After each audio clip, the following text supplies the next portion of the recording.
ብዙዎቻችን ሕማማት ሲባል የክርስቶስን መከራ ብቻ ምናስብበት ይመስላል፣ ግን የኛም መከራ የሚታሰብበት ጭምር። ስንብቱ በኋላ የብሉይ ኪዳን ዘመን አድርጋ ነው የምታሰበው። መታሰቢያነት ነው። ያ ማለት እንደው የተከበራችሁ ክርስቲያኖች ወደ ኋላ ተመልሶ ያን ዘመን ይሆናል ማለታችን አይደለም። መታሰቢያ ነው የሚሆነው። ከሰኞ ጧት ጀምሮ እስከ ዓርብ ማታ ድረስ ያለ የስግደት ቁጥር 6666 ሆኖ የተቀመረ ነው። ስግደቱ በዚያ ልክ ነው የተቀመረው።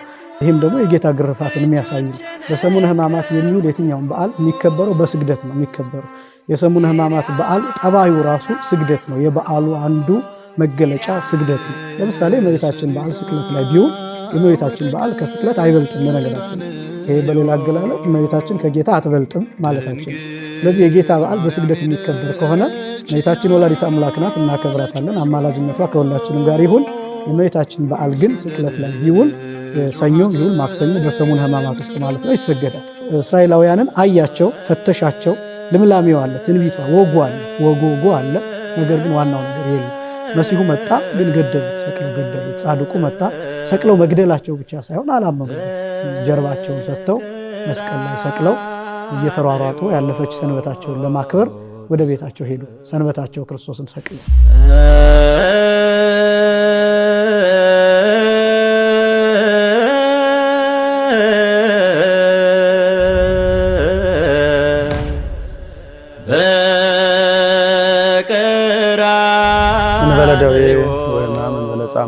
ወደካም አመ ከመዮም ያብጽሐነ ያብጽሕክሙ እግዚአብሔር ለብርሃነ ትንሣኤሁ በሰላም። የተወደዳችሁና የተከበራችሁ የእግዚአብሔር ቤተሰቦች፣ የማምላክ የወላዲተ አምላክ የድንግል ማርያም የመስቀል ስር ያደራ ልጆች፣ የጻድቃን የሰማዕታት የቅዱሳን መላእክት ሁሉ ወዳጆች፣ ኦርቶዶክሳውያንና ኦርቶዶክሳውያት ሁላችሁ ይህ ድምፅ የሚሰማችሁ በሀገር ውስጥም ከሀገር ውጭም ያላችሁ በተለይ የዘደብረ ሰላም አዳማ ሚዲያ ተከታታዮቻችን በእግዚአብሔር ስም ሰላም እላችኋለሁ። እንደምን ሰነበታችሁ? እንደምን ቆያችሁ? አሜን። አምላካችን እግዚአብሔር ይህን ጊዜ ባርኮ ቀድሶ ስለሰጠን ስሙ የተመሰገነ ይሁን። እንግዲህ ዛሬ በሚኖረን መርሃ ግብር በሰሙነ ሕማማት ውስጥ ያሉ ዕለታትን፣ ቀናትን አንስተን ታሪካቸውን፣ አጠቃላይ ስያሜያቸውን ሁሉ እያነሳን እየተማርን አብረን እንቆያለን። አብረው ከኛ ጋር የሚቆዩ እንግዳችን መጋቢ ሐዲስ ኢንጂነር ነቃጥበብ ከፍያለው በአዲስ አበባ ሀገረ ስብከት የቦሌ ገርጂ የጊዮርጊስ ቤተክርስቲያን አገልጋይ ናቸው። ብዙዎቻችሁ በተለያዩ የሚዲያ አውታሮች ታውቋቸዋላችሁ። በተለይ ደግሞ የኔታ በጣም ትጉህ አገልጋይ ናቸው። በሳምንታዊ ጉባኤያቸው ሁላችሁ የምታውቁት ጉባኤ ሐዲስ ኪዳን ይታወቃል። በዚያ በኩል በሚሰጡት አገልግሎት ይታወቃሉ። እርሳቸው አብረውን ይቆያሉ። የኔታ ወደ ሚዲያችን በሰላም እንኳን መጡ። እንኳን ደህና ቆያችሁ። እሺ፣ እናመሰግናለን። የተወደዳችሁና የተከበራችሁ እግዚአብሔር ቤተሰቦች፣ በቅድሚያ እንኳን የዐቢይ ጾም የመጨረሻ ሳምንት ወይም ሰሙነ ሕማማት በሰላም በጤና አደረሰን አደረሳችሁ። እንግዲህ ኔታ እንደሚያውቁት ሰሙነ ሕማማት ስንል ብዙ ምስጢር ብዙ ትምህርት የሚሰጥበት ሳምንት ነው። በቤተክርስቲያናችን ስርዓት አስተምሮ የሰሙነ ሕማማት ዕለታት ወይም ቀናት የየራሳቸው ስያሜ ትርጉም አላቸው። ወደዚያ ከመግባታችን በፊት እንደ መግቢያ ሰሙነ ሕማማት የሚለውን ቃል ብዙ ሰው ሰሙነ ሕማማት ሲባል ወደ አይምሮ የሚመጣ ሐሳብ ይኖራልና ሰሙነ ሕማማት ማለት ምን ማለት ነው? ከዚህ እንጀምር። እሺ፣ እግዚአብሔር ይስጥልን። በመላው ዓለም ያላችሁ ይህንን የምትከታተሉ ኦርቶዶክሳውያን እንኳን ለሰሙነ ሕማማት አደረሳችሁ ለማለት እወዳለሁ። አምላካችን እግዚአብሔር ይህንን የተባረኩ ቀናት አምላካችን ለበረከት እንዲያደርግልን ቅዱስ ፈቃዱ ይሆንልን።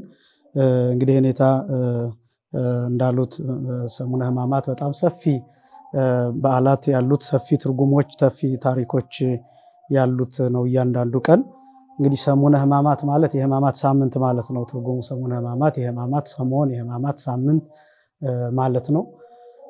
ሕማማት የሚለው ቃል እንግዲህ ሀም ከሚለው የግዕዝ ግስ የወጣ ነው። ሀም ታመመ፣ ተሰቃየ፣ መከራ ተቀበለ ከሚለው የግዕዝ ግስ ወጥቶ ሕማማት የሚለው ብዙ ቁጥርን የሚያሳይ ነው። ሕማም የሚለው ስቃይን፣ መከራን፣ በሽታን የሚያሳይ ነው።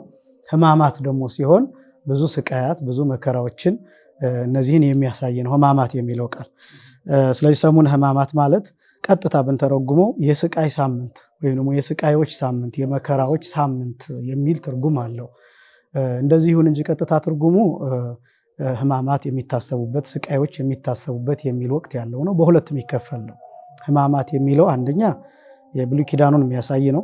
ሁለተኛ የክርስቶስን የሚያሳይ ነው። ሕማማት የሚለው ባጭሩ ደግሞ ስናስቀምጠው ሕማማት የሚለው ቃል አንደኛ የሰውን ስቃይ፣ ሁለተኛ የጌታን ስቃይ እነዚህን የሚያሳይ ነው። የአዳምን ስቃይ ወይ ደግሞ በሌላ አገላለጥ ስናስቀምጠው ሕማማት ማለት የመጀመሪያው አዳምና የሁለተኛው አዳም ስቃዮች የሚል ትርጉም ያለው ነው።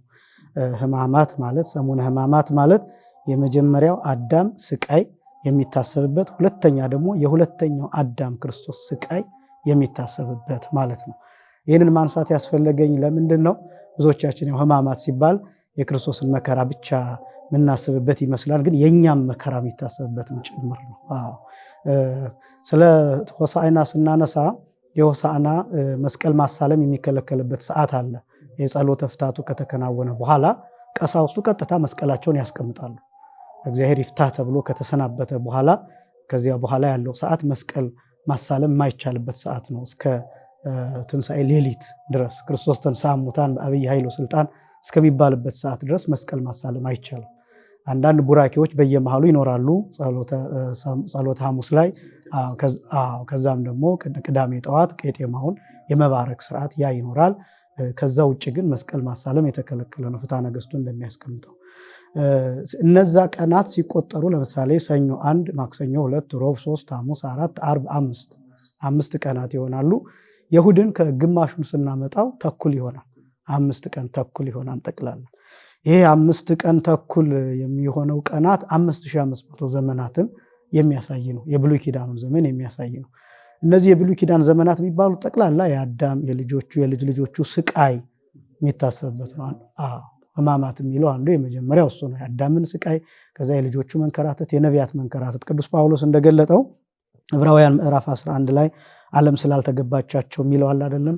ፍርኩታ ለፍርኩታ እንደዞሩ የፍየል ሌጦ ለብሰው የቆዳ ለብሰው እንደተንከራተቱ ያሳያል። ነቢያት ተንከራተዋል፣ አንዳንዶቹ ተገለዋል፣ አንዳንዶቹ ወደ አንበሳ ጉድጓድ ተጥለዋል፣ ሌሎቹ በመጋዝ ተተርትረው በኩላብ ተሰቅለው ተገለዋል፣ አንዳንዶቹ በድንጋይ ተደብድበዋል፣ ወደ አንበሳ ጉድጓድ ተጥለዋል፣ በእሳት የተጣሉ በጣም ብዙ አሉ። እነ ሰለስቱ ደቂቅ እንደዚህ ምንም እንኳን በእግዚአብሔር ኃይል ቢተርፉም ግን ወደ መከራው ተጥለዋል። እና ያ ስቃይ ሕማማት እሱ ሁሉ ይታሰባል። በጣም እንዲያልፍላቸውም ሲናፍቁ ነው። እውነት ነው። ሰማዮችን ቀደና እውነት ነው። 5500 ዘመን ለልበ አምላክ ዳዊት ና አድነን ና ውረድ ተወለድ ተሰቀል ሞት አድነን እስመ ተመንደብነ ፈድፋደ ፈጽሞ ተጨንቀናል እያሉ ይለምኑ ነበር። ያንን የሚያሳይ ነው። ነቢዩ ኢሳይያስ ጩኸትም ይህንን የሚገልጥ ነው። ያ ሕማማት ነው። እንደው የተከበራችሁ ክርስቲያኖች ይህን በደንብ ስታዩ ዝም ብሎ አሁን የብሉይ ኪዳኑ ስንናገረው ቃል ብቻ ይመስላል። እነሱ ጨለማ ውስጥ ነው የነበሩት። ፍዳ ተብሎ ይጠራል። ዓመተ ፍዳ፣ ዓመተ ኩነኔ፣ የጨለማው ዘመን፣ የፍዳ ዘመን፣ የሞት ዘመን እየተባለ ይጠራል እና እጅግ አስጨናቂ ዘመን፣ ልጅነት ያልነበረበት ዘመን፣ እግዚአብሔርን አባት ብሎ መጥራት የማይቻልበት ዘመን፣ ባህሪያዎች የነበሩበት ዘመን ነው እና ያ ነው ስቃይ ተብሎ የሚጠራው። ያ ሕማም ይባላል። በደል የወረሳቸው የሰው ልጅ በሙሉ በበደል ተወርሶ የኖረበት ዘመን ያ ሕማማት ተብሎ ይጠራል። ስለዚህ ቤተክርስቲያን ከሆሳዕና ከግማሹ ቀን ጀምሮ ከቅዳሴው ሰዓት ከጸሎተ ፍታቱ ከተከናወነ ከስንብቱ በኋላ የብሉይ ኪዳን ዘመን አድርጋ ነው የምታሰበው። መታሰቢያነት ነው። ያ ማለት እንደው የተከበራችሁ ክርስቲያኖች ወደኋላ ተመልሶ ያን ዘመን ይሆናል ማለታችን አይደለም። መታሰቢያ ነው የሚሆነው። ከዛ ምንድነው የሚሆነው? ጸሎተ ፍታት ይከለከላል። ቅዳሴ አይኖርም፣ ንግስ አይኖርም፣ መስቀል መሰለም አይኖርም፣ ማማተብ አይኖርም፣ ሰላምታም በተወሰነ መልኩ አይኖርም። በዋናነት ሰላምታ የሚከለከለው እንመጣበታለን። በጸሎተ ሐሙስ ነው ሰላምታ የሚከለከለው። የይሁዳ ሰላምታ የፍቅሩን የሰላሙን ምልክት የጠብ ምልክት ስላደረገው ያንን ለማሰብና ሰላምታችንም ከይሁዳ ከኤሳው የተለየ ሰላምታ እንዲሆን በማሰብ ሐሙስ ሰላምታ ይከለከላል። እጅ መነሳሳት ይከለከላል። በዋናነት ቅዳሴውም ላይ እጅ መነሳሳት የለም። እሱ ላይ አንዳንድ ሰዎች እንዲሁ ሰላምታ ላይ ይቅርታ ምናልባት ካቋረጥ ሰላምታው ጋር ተያይዘው በጣም እጅግ በተለጠጠ መልኩ ሰዎችን የሚያሳቅቁም አሉ።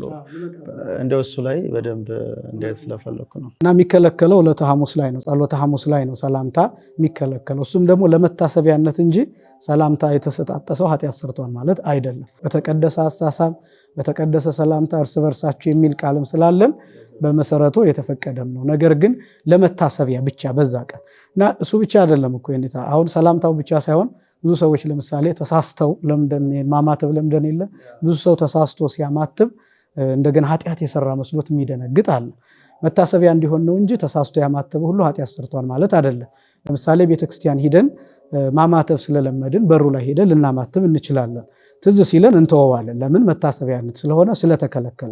የተከለከለው ኃጢአት ስለሆነ ሳይሆን በብሉይ ኪዳን መስቀል ያልነበረበትን ዘመን ስለምናስብ ነው። ምክንያቱም በብሉይ ኪዳን የመስቀል ምልክቱ ነበር፣ ምሳሌው ነበር፣ አርአያነቱ ነበር እንጂ መስቀል እንደ ሐዲስ ኪዳን ስራ ላይ አልዋለም ነበር። ምክንያቱም መዳን አልተፈጸመበትም፣ ክርስቶስ አልተሰቀለበትም። እንዲያው በብሉይ ኪዳን ያለው በእንጨት የተሰቀለ የተረገመ ይሁን ተብሎ ነው የተጻፈው። ገላትያ ምዕራፍ 3 ቁጥር 13 ላይ ቅዱስ ጳውሎስ እንደዛ ይናገራል። በእንጨት የተሰቀለ የተረገመ ይሁን ተብሎ ተጽፏል። ክርስቶስ ከእርግማን የዋጀን ዘንድ ስለ ሁላችን እርግማን ሆነ ብሎ ይጽፋልና ስለዚህ መስቀል በብሉይ ኪዳን ምልክቱ ነበር እንጂ ስራ ላይ እንደ ሐዲስ ኪዳን ስላልነበረ በዛ ምክንያት ያ እንዲታሰብ መስቀል የለም። አንሳለምም፣ አናሳልምም፣ አናማትብም፣ አንባርክም።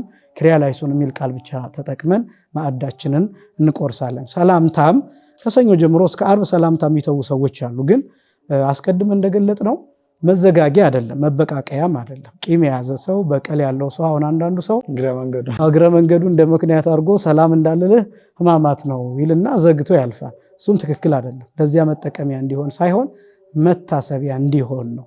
ስለዚህ ክርስቲያኖች ስለ ሰላምታ ስናስብ ትዝ የሚለን ሽንገላ እንዲቆም፣ በቀል እንዲቆም፣ ማስመሰል እንዲቆም፣ ግብዝነት እንዲቀር፣ ሰላምታችን የእውነት እንዲሆን፣ የፍቅር እንዲሆን፣ እንደ ይሁዳ እንዳንሆን፣ እንደ ኤሳው እንዳንሆን፣ ወንድሞቻችንን እንደ ይሁዳና እንደ ኤሳው እየሳምን አሳልፈን እንዳንሰጥ ያ እንዲታሰብ ነው እንጂ እስከ መጨረሻው ሰላምታ እንዲቀር ማለትም አይደለም።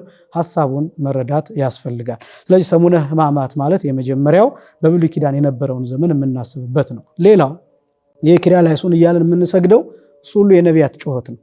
ያ ማለት ነቢያት የነበሩበት ዘመን ምህላቸውን፣ ጩኸታቸውን ያን የምናስብበት ነው። እየሰገድን የምንለው ቃል ያንን የሚያሳይ ነው። ምስጢሩም እሱ ነው። ያ ሕማማት ተብሎ ይጠራል። አንደኛ። ሁለተኛ ደግሞ ሕማማት የሚባለው የክርስቶስ መከራ ነው። አሁን በብሉይ ኪዳን የነበረው ዘመን ጠቅላላ በአዳም በደል ምክንያት የመጡ መከራዎች ናቸው። የክርስቶስ መከራ ደግሞ የምንለው ይህን መከራ ለማስቀረት የተቀበለውን መከራ የምናስብበት ነው እና በጣም የሚደንቃችሁ የተከበራችሁ የእግዚአብሔር ልጆች በመላው ዓለም ሆናችሁ የምትከታተሉ ከሰኞ ጧት ጀምሮ እስከ ዓርብ ማታ ድረስ ያለው የስግደት ቁጥር 6666 ሆኖ የተቀመረ ነው። ስግደቱ በዚያ ልክ ነው የተቀመረው። ያው ቁጥሮች አሉት። አሁን ምናልባት እዚህ ብንዘረዝረው ሊከብድ ይችላል እንጂ ቁጥሮች አሉት። ለምሳሌ ለካህይል እየተባለ ስንት ጊዜ ይሰገዳል? ኪርያላይሶን እየተባለ ስንት ጊዜ ይሰገዳል? ዜማው ሁሉ እየተባለ ስንት ጊዜ ይሰገዳል? የጾመ ድጓው እየተመራ እነዚህ ሁሉ ይቆጠራሉ።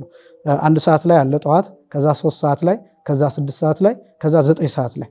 በእነዚህ ሰዓታት ለካህይል አለ፣ ኪርያላይሶን አለ። እነዚህ ሁሉ ሲሰገዱ በመሪ በኩል በተመሪ በኩል እየተባለ ይቆጠራል። በመሪ በኩል ማለት ለምሳሌ የሚመራው በቀኝ በኩል ከሆነ የሚመራው ደግሞ በግራ በኩል ይሆናል። በቀኝ በኩል ያለው ካለ በኋላ በግራ በኩል ያሉት እየተቀበሉ ልክ እንደተሰጦ እየተቀበሉ ይሰግዳሉ። እነዚያ ቁጥሮች አሏቸው። 6 ጊዜ የሚባል 12 ጊዜ የሚባል 41 ጊዜ የሚባል 21 ጊዜ የሚባል እነዚህ ቁጥሮች አሉ።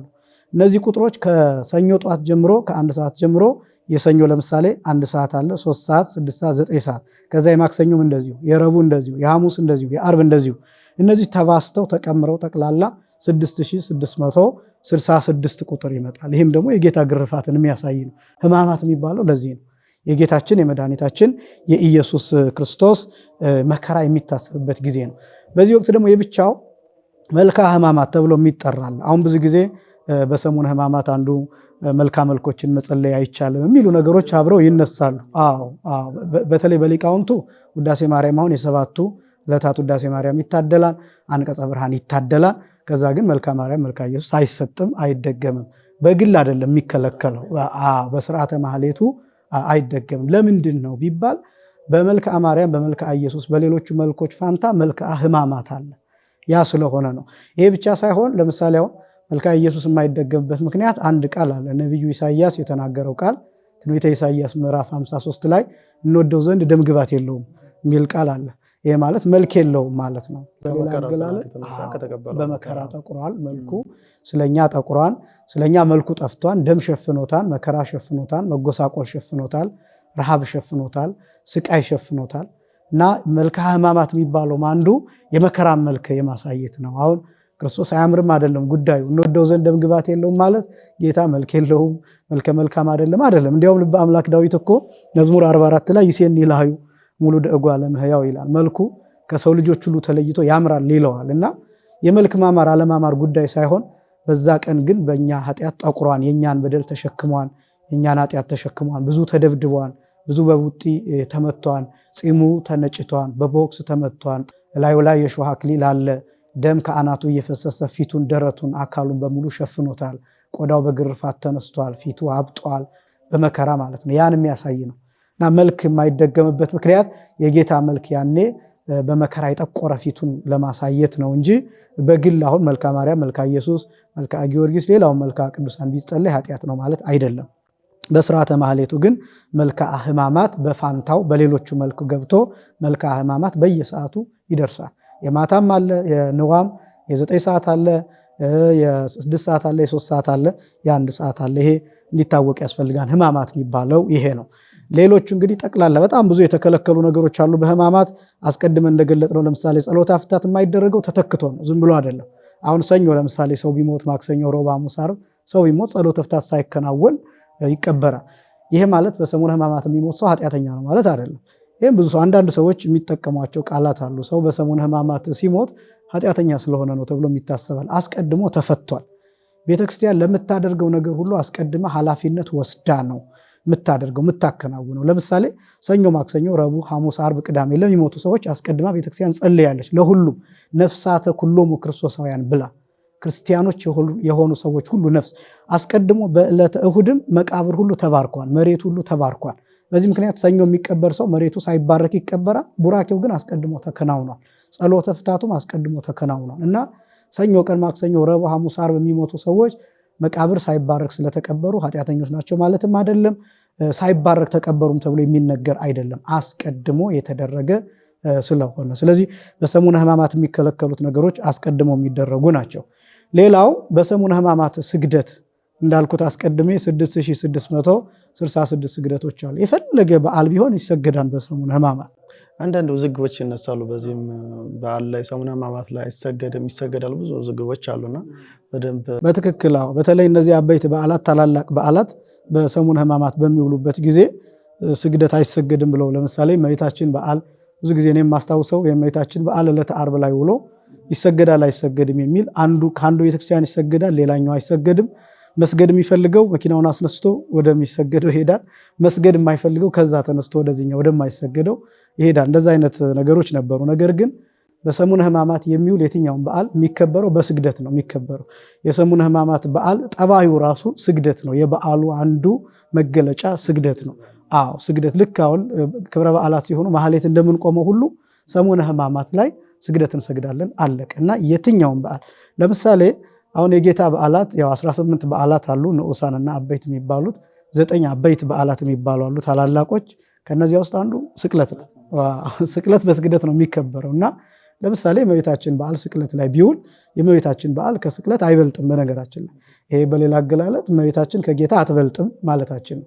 ስለዚህ የጌታ በዓል በስግደት የሚከበር ከሆነ እመቤታችን ወላዲተ አምላክ ናት፣ እናከብራታለን። አማላጅነቷ ከሁላችንም ጋር ይሁን። የእመቤታችን በዓል ግን ስቅለት ላይ ቢውል ሰኞ ቢውል ማክሰኞ በሰሙነ ሕማማት ውስጥ ማለት ነው ይሰገዳል። ለምሳሌ አሁን የፊታችን ስላሴ ማክሰኞ ስላሴ ነው። ስለዚህ ስግደት ይሰገዳል። ስግደት አይሰገድም የምንል ከሆነ ምን ማድረግ አለብን ማለት ነው? ቅዳሴ መቀደስም አለብን።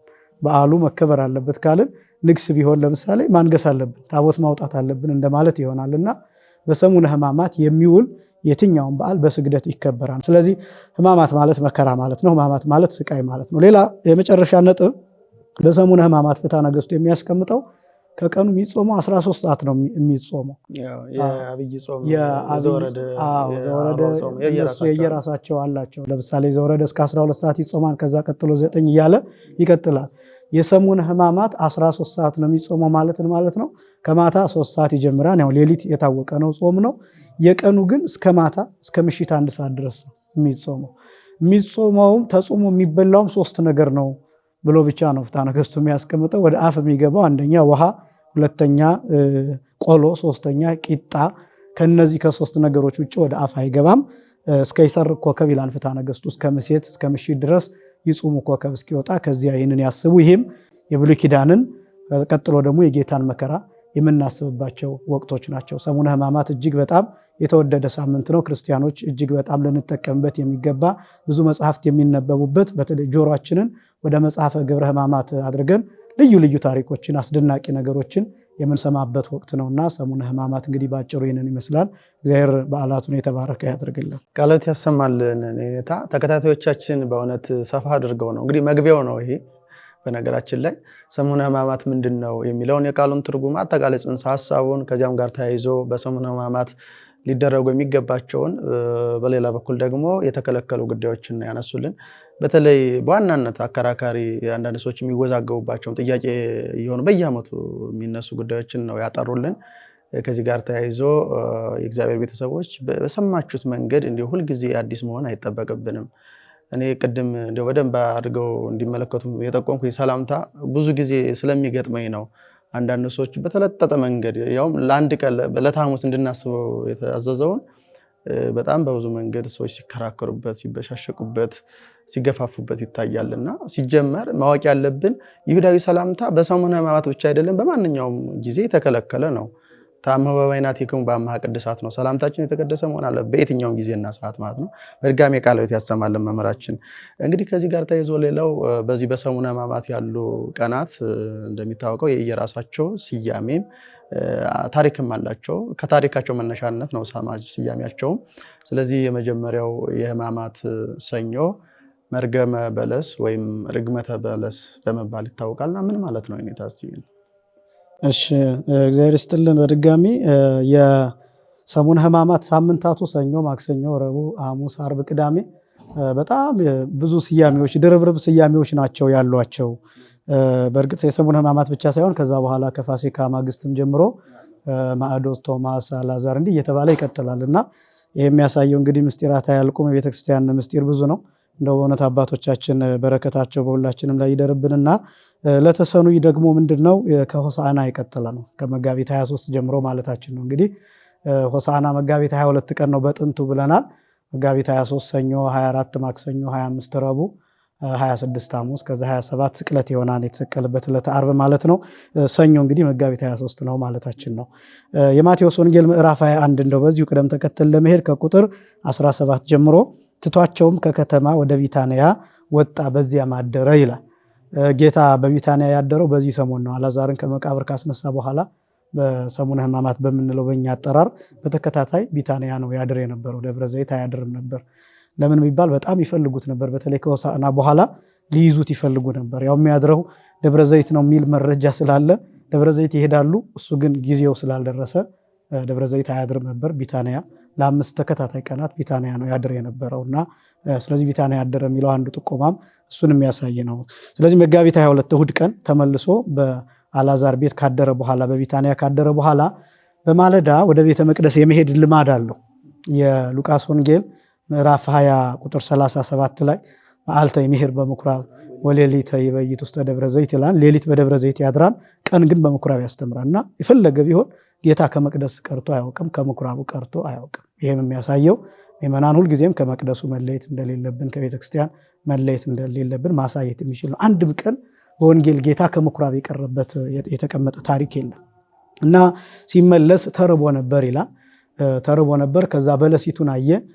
በለሲቱን ሲቀርባት ፍሬ ያገኝባታለሁ ብሎ ቀረበ። ነገር ግን የላትም፣ ለምለም ብቻ ቅጠል ብቻ ልምላሜ ብቻ ነው የነበራት። ከዛ ይኩን ፍሬም ውስጥ የትኪ ለዓለም ለዘላለሙ ፍሬ አይገኝብሽ ብሎ ረገማ።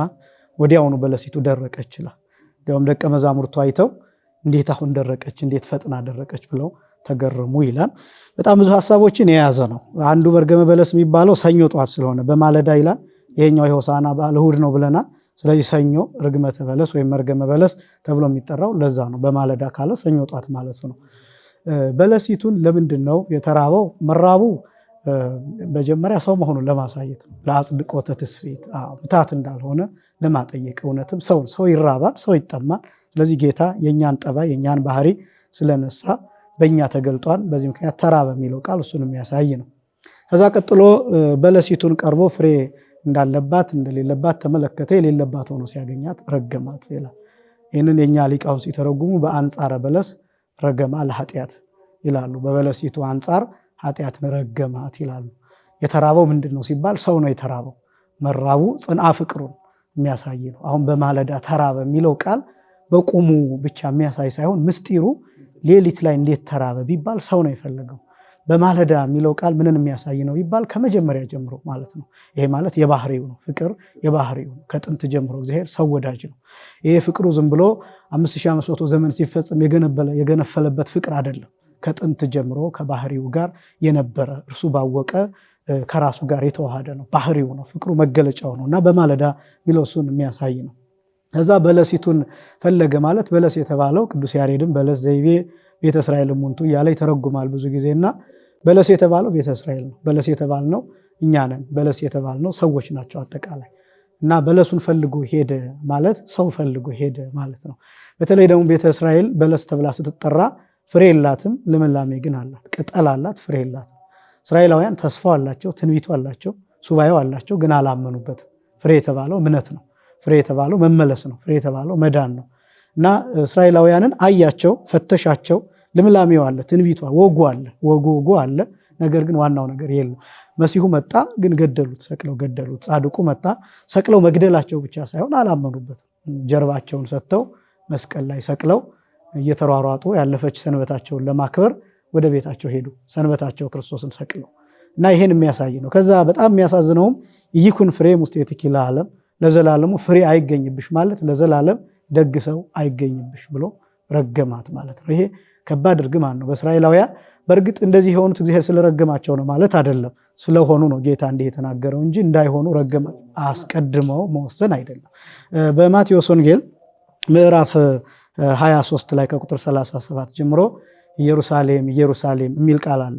እንተ ትቀትልዮሙ ለነቢያት ወትወግርዮሙ ለሐዋርያት፣ ነቢያትን የምታሳድጃቸው ሐዋርያትን በድንጋይ ደብድበሽ የምትገሊያቸው ኢየሩሳሌም ሆይ ሚመጠነ ፈቀድኩ አስተጋብኦሙ ለደቂቅኪ ከመ እንተ ታስተጋብ ዶሮ እጎሊሃ በታሕተ ክነፊሃ ይላል።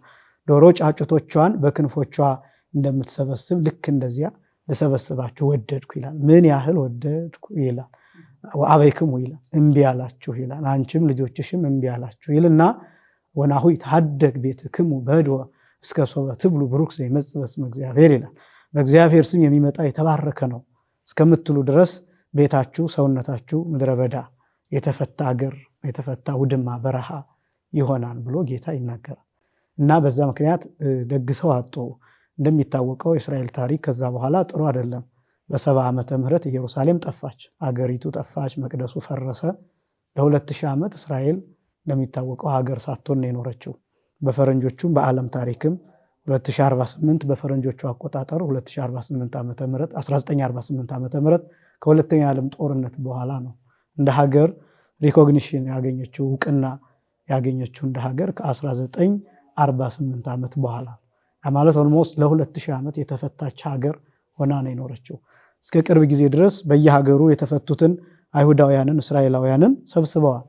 የሰሎሞን ዘመቻ፣ የኢያሱ ዘመቻ፣ የሙሴ ዘመቻ እያሉ ኢትዮጵያ ውስጥ ያሉትንም ጭምር ዘሮቻችን ነው ብለው የሚያስቧቸውን ሰዎች ጭምር ሰብስበዋል። ይህ የሚያሳየው ጌታ ለዘላለም ፍሬ አይገኝብሽ ብሎ የደረቀች በለስ ሆና እንደኖረች የሚያሳይ ነው። የመጨረሻው ምስጢር ደግሞ በለስ የተባለችው ኃጢአት ናት። ከዚህ በኋላ በአንቺ በዕዳ የሚያዝ አይኖርብሽ ብሎ ለዘላለም ኃጢአትን ረገማት። በአንጻረ በለስ ረገማ ለኃጢአት ማለት ይሄ ነው። በበለሱ አንጻር ኃጢአትን ረገመው። ከዚያ በኋላ ከኃጢአት ነፃ ወጣን ማለት ነው። ነፃ ያወጣን አምላካችን እግዚአብሔር የተመሰገነ ይሁን። ይሄ የተደረገው ዕለተ ሰኑይ ላይ ስለሆነ በዚህ ምክንያት ሰኞ መርገመ በለስ ተብሎ ይጠራል ማለት ነው። በጣም የሚገርም ነው። ሁኔታ ቃልት ያሰማልን። እናመሰግናለን። የተወደዳችሁ የእግዚአብሔር ቤተሰቦች፣ የዘደብረ ሰላም አዳማ ሚዲያ ተከታታዮቻችን፣ እንግዲህ የመጀመሪያው የሰሙነ ሕማማት ሳምንት ቀናቶች ነው እየተመለከትን ያለ ነው። መጀመሪያውን የሕማማት ሰኞን ያየ ነው። ሁኔታ አምልተው አስፍተው በጣም ያብራሩልን። በተለይ ከበለሱ አንጻር እነማን እንደተረገሙ በሚገባ ነው ያየ ነው። ዛሬም ቢሆን በኃጢአት ውስጥ ያለን ካልተመለስን፣ ካልተስተካከልን የምንጠፋ መሆናችንን ማሰብ አለብን። እንዳንጠፋ መመለስ፣ መስተካከል ይጠበቅብናል። በድጋሚ ቃላት ያሰማልን። ሁኔታ እናመሰግናለን። እሺ፣ የተከበራችሁና የተወደዳችሁ የእግዚአብሔር ቤተሰቦች፣ ቀጣዩ የምንመለከተው በሰሙነ ሕማማት ሳምንት ውስጥ ያሉ ቀናቶችን ነው እያየን ያለነው እና ሁለተኛውን ቀን ዕለተ ሰሉስን የምንመለከተው ዕለተ ሰሉስ ማክሰኞ ነው። እቺ ዕለተ ሰሉስ ወይም ማክሰኞ የዕለተ ተስዕሎት ወይም ዕለተ ጉባኤ በአማርኛው የጥያቄና የትምህርት ቀን በመባል ትታወቃለችና ከምን የተነሳ ነው የጥያቄ ቀን በሌላ በኩል ደግሞ የትምህርት ቀን የተባለችው የሚለውን እንመልከት። እሺ እግዚአብሔር ይስጥልን። ዕለተ ሰኑይ ደግሞ በጣም እንግዲህ ዕለተ ሰሉስ የማክሰኞ ቀን በጣም ረጅም ሐሳቦች ያሉበት ነው። እውነት ለመናገር የትምህርት ቀን ስለሚባል ጌታችን መድኃኒታችን ኢየሱስ ክርስቶስ ያስተማራቸው ትምህርቶች የሚታሰቡበት ነው። የጥያቄ ቀን ደግሞ የሚባለው የተጠየቀበትና የተጠየቀው ጥያቄና እሱ የጠየቀው ጥያቄ የሚታሰብበት ነው። የጥያቄ ቀን የሚባልበት ምክንያት ይሄ ነው። በነገራችን ላይ የጌታችን ትምህርቶች እነዚህ በተለይ ከማቴዎስ ወንጌል ምዕራፍ 21 በኋላ ያሉት ትምህርቶች በሰሙነ ሕማማት እኛ ሰሙነ ሕማማት ብለን በምንጠራው ጊዜ የተሰጡ ትምህርቶች ናቸው። ማቴዎስ ወንጌል ምዕራፍ 21፣ ምዕራፍ 22፣ ምዕራፍ 23፣ 24፣ 25 እነዚህ ትምህርቶች በሰሙነ ሕማማት የተሰጡ ትምህርቶች ናቸው። በማርቆስ ወንጌልም ብናይ ምዕራፍ 12፣ 13 እነዚህ በሰሙነ ሕማማት የተሰጡ ትምህርቶች ናቸው። በሉቃስ ወንጌልም ብናይ ከምዕራፍ 17 ጀምሮ እስከ ምዕራፍ 21 ድረስ ያሉት በሰሙነ ሕማማት የተሰጡ ትምህርቶች ናቸው። በዮሐንስ ወንጌልም ምዕራፍ 13፣ ምዕራፍ 14፣ ምዕራፍ 15፣ ምዕራፍ 16፣ 17 እነዚህን ብናይ እስከ ሐሙስ ድረስ ባለው ይሄ ማለት በተለይ ደግሞ የዮሐንስ ወንጌል እነዚህ ምዕራፎች 13 አሁን ሕጽበተ እግር ነው፣ 17ም ከዛ በኋላ የተጸለየ ጸሎት ነው። ትምህርቶቹ በዛ ሰሞን የተሰጡ ናቸውና ያው ማክሰኞ ላይ ተጠቅሎ የትምህርት ቀን ስለሚባል እንጂ ትምህርቶቹ በዛ ሳምንት የተሰጡ ናቸው። ዋናው ግን የትምህርት ቀን ግን ተብሎ የሚጠራው አንዱ ማክሰኞ ነው። ስለዚህ የጌታችን ትምህርቶች አብዛኞቹ በሰሙነ ሕማማት የተሰጡ ናቸው ከምዕራፍ 21 ጀምሮ። የጥያቄ ግን የሚባል አስቀድሜ እንደገለጥኩት የጥያቄ ቀን የሚባለው አንደኛ ተጠይቋል፣ ሁለተኛ ጠይቋል። በዚህ ምክንያት የጥያቄ ቀን ይባላል። ይሄ ደግሞ የተደረገው ማክሰኞ ቀን ነው። የተጠየቀው ምንድን ነው ቢባል ፈሪሳውያን ጠይቀውታል፣ ሰዱቃውያን ጠይቀውታል፣ አንድ ሕግ አዋቂ ጠይቆታል። እነዚህ ጥያቄዎች የሚታሰቡበት ነው።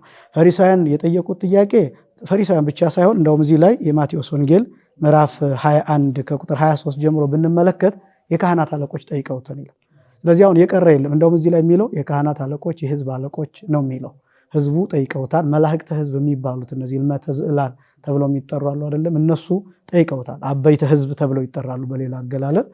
እነሱ ጠይቀውታል። የካህናቱ አለቆች ጠይቀውታል። ሁለተኛ፣ ሶስተኛ ፈሪሳውያን ጠይቀውታል። አራተኛ ሰዱቃውያን ጠይቀውታል። አምስተኛ አንድ ሕግ አዋቂ ብቻውን ጠይቆታል። እነዚህ የሚታሰቡበት በመሆኑ የጥያቄ ቀን ይባላል። አንደኛ። ሁለተኛ ደግሞ እሱ ራሱ ደግሞ ጠይቋቸዋል። ለምሳሌ የካህናቱ አለቆችና የሕዝቡ ዋኖች ሲጠይቁት ምንድን ነው ያሉት? በማን ስልጣን ነው የምታደርገው ብለው ጠይቀውታል። ይሄን የጠየቁት ለምንድን ነው? ይሄ ከቤተ መቅደሱ ዙሪያ የነበሩ የሚሸጡ የሚለውጡ አልነበሩ? እነሱን ገበያውን መፍታቱ እነዚህን ሲያደርግ በማን ስልጣን ይሄን የምታደርገው ብለው ጠየቁት። እና ጌታ ለዚህ ጥያቄ ቀጥተኛ መልስ አይደለም የሰጣቸው። እኔ አንድ ጥያቄ ጠይቃቸዋለሁ አላቸው። እሺ ጠይቀን አሉት። ዮሐንስ መጥምቅ ጥምቀቱ ከየት የተሰጠች ናት? ከሰማይ ነው ወይስ ከምድር ብሎ ጠየቃቸው። ይሄ ጥያቄ እንግዲህ አንጻራዊ የሆነው ምንድን ነው? ከማን ይሄን ስልጣን ያገኘው ተብሏል። ይህን ጥያቄ በቀጥታውን ከሰማይ ቢላቸው እንዴት ከሰማይ ትለናለህ ይሉታል። ከሰውም ቢላቸው ሩቅ ብእሲ ይሉታል። ሎቱ ስብሐት።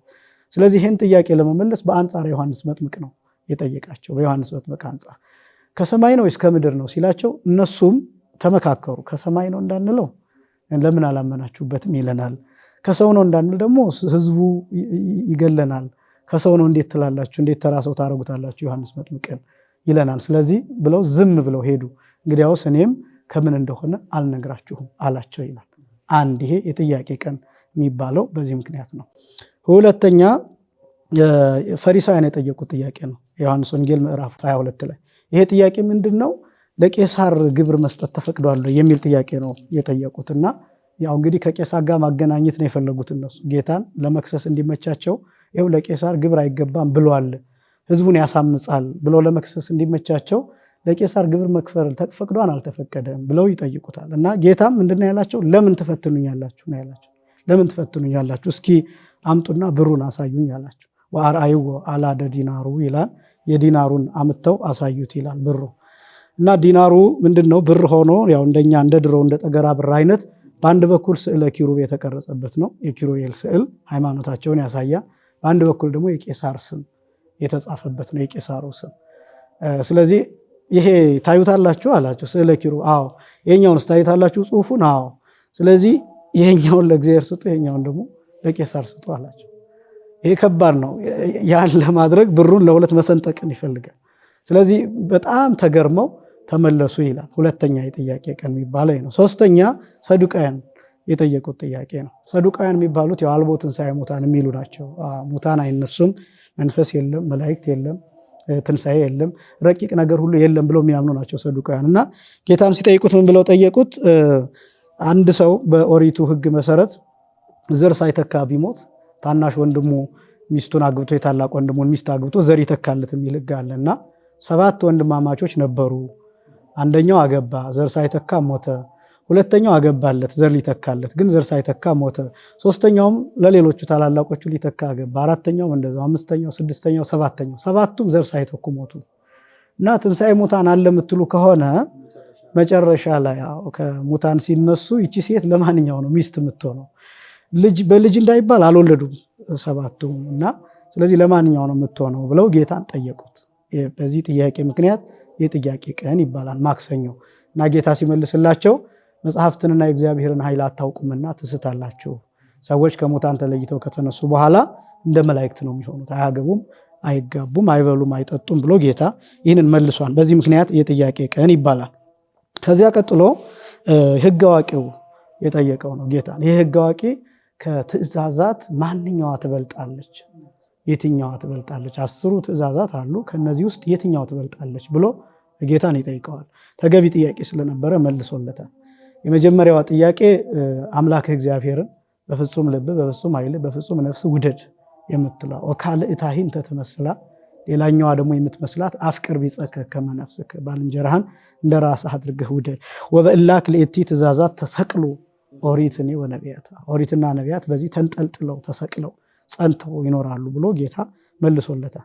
ይሄ ጥያቄ ተጠይቆ ይሄ መልስ ስለተሰጠ በዚህ ምክንያት ማክሰኞ የጥያቄ ቀን ይባላል። እንግዲህ እስካሁን ያየነው የመጀመሪያው የካህናቱ አለቆች የህዝቡ ጥያቄ፣ ሁለተኛ የፈሪሳውያን ጥያቄ፣ ሶስተኛ የሰዱቃውያን ጥያቄ፣ አራተኛ የዚህ የህግ አዋቂ ጥያቄ። እነዚህ ሁሉ የተጠየቁት በዚህ ቀን ስለሚታሰብ በዚህ ምክንያት የጥያቄ ቀን ይባላል። ይሄ ብቻ ግን አይደለም፣ ራሱ ጌታ ደግሞ የጠየቀው ጥያቄ አለ። ጌታ የጠየቃቸው ጥያቄዎችና ያልተመለሱ 2 ጥያቄዎች ብቻ ናቸው በወንጌል ውስጥ ያሉ። ጠቅላላ በ4 ወንጌላት ከ106 በላይ ጥያቄዎች አሉ።